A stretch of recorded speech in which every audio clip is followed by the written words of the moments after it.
you also do some film work at this time. And a lot of our audience is going to say, Pete's Dragon, Pete's Dragon. Yeah. How did that come about? Well, I wanted to do a movie. I mean, that was something I'd always wanted to do, and they weren't making MGM musicals anymore, and I'd always seen myself up there tap dancing, singing, flying on wires, Yeah. And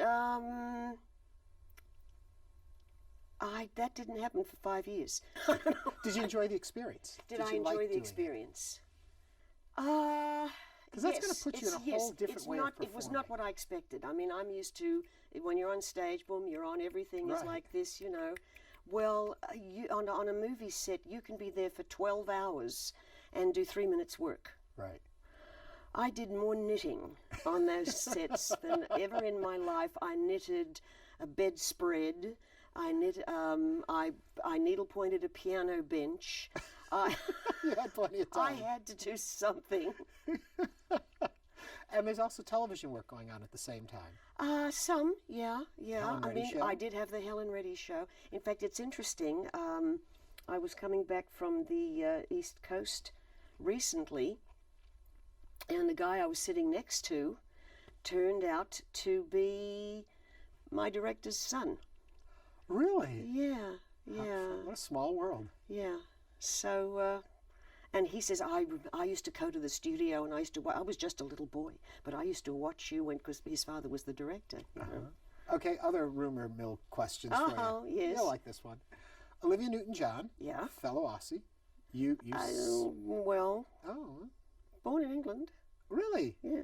I didn't know that. Came I'm learning something here. came to Australia when she was 5 Okay. and left when she was 15. She comes to the U.S. You Yes. befriend her. I encouraged her, yeah. Yeah. And then, as I understand it, you have a party at your house. This is the rumor part. You can tell Okay. if it's true or not. And at that party, you introduce her to Alan Carr, Right. who then goes on to make Grease and casts her as Yeah. the lead in that. It was thanks a to dinner. your part. It was dinner? it was an 8-person dinner, and he said, what did he say to me?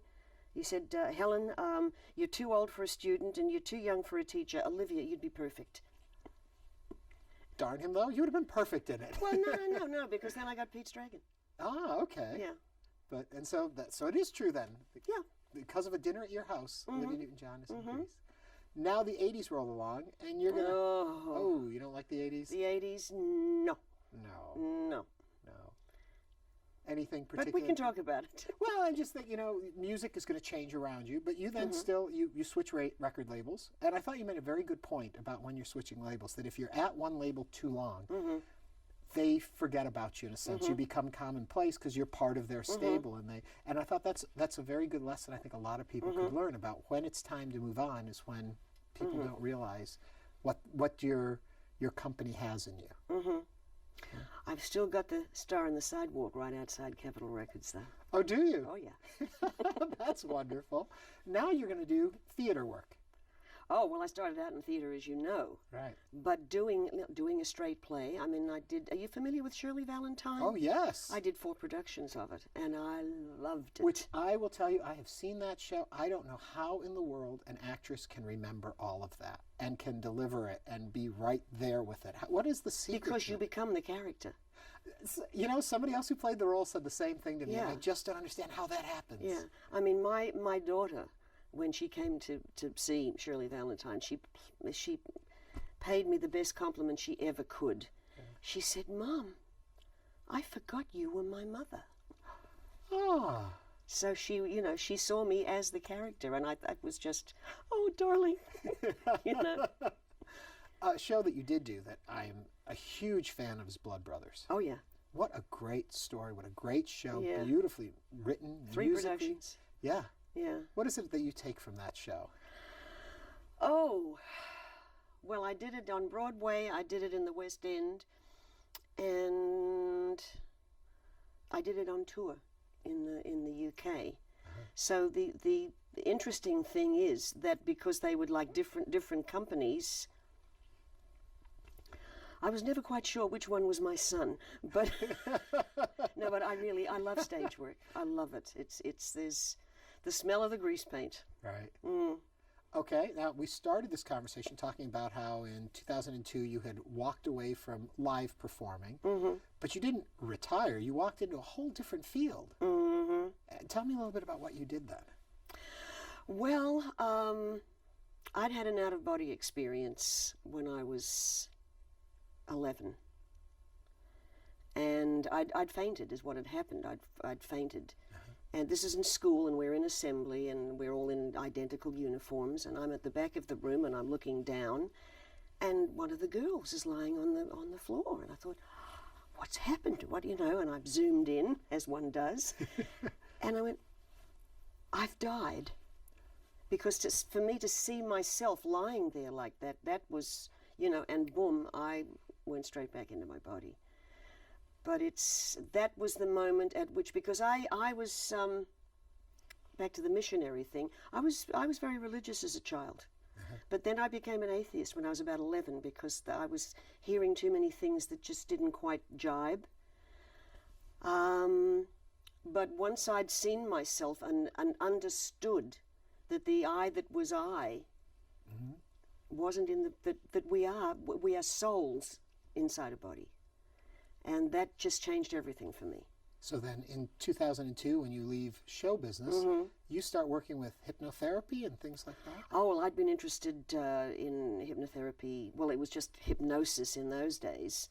But, being in a vaudeville show and I'd, worked with other magicians and things like that. I would see the way he'd bring people up on stage and then he'd tell them to go down again. I mean, he was always figuring out who was hypnotizable. Right. And that really fascinated me. But I didn't want to do anything that was, I felt like it was something sacred. That you didn't, bring somebody up on stage and make them quack like a duck.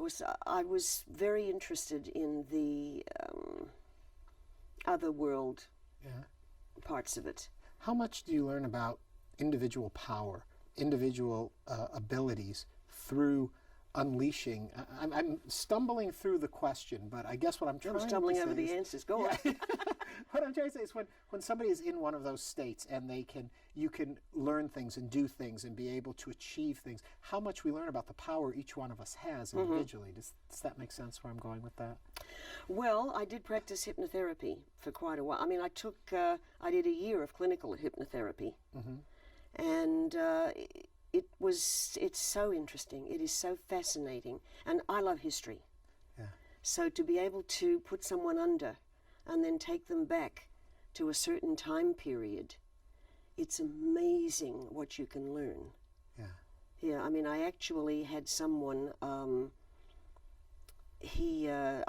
wasn't the one who actually hypnotized him, but I have a tape of the session. And he went back to being a young boy in the time of Queen Elizabeth I. And some of the information that he came out with was stunning. All the things going on in the court and poor Queen Elizabeth. I mean, she was having a tough time of it. She had so many people against her, but she was a strong woman. Yeah. Yeah. Do you think that what's happening in those moments is that we are tapping into something in our collective memory, or is it something of a spiritual nature where a soul has lived before, or is it just a continuum that's going on? I'd say all of the above. Okay, well then that's a lot to digest. Yeah, I love doing that kind of work because you can get so much of history out of it if you're interested in history, which I certainly am. Yeah. But I don't do things like nail biting or I'm not interested. There are so many hypnotists who do that kind of work. Right. That does not interest me. I'm more interested in what you can learn from somebody who is going back to another place in time. Yeah. When you look back over your career and your work, what do you think you've learned? Oh, I learn something every day. Yeah. Every day. Yeah. What do we see now when we come and see you in a show? Who is up on that stage now? Me, baby. You, baby? Is there a point where you free yourself and can just be you and step away from everyone else's expectations? Well, it took many, many, many, many years. I mean, I went through a period of being terrified of the audience. Really? Which is strange because I was up there at 4, Right. you know, but I went through that period. And I just love it. I can't wait to get out there because it's my playground. Well, we can't wait for you to get out there again. Thank you so much for talking to us Thank you, today. Ernie. This has been fun. A true joy. Helen Reddy.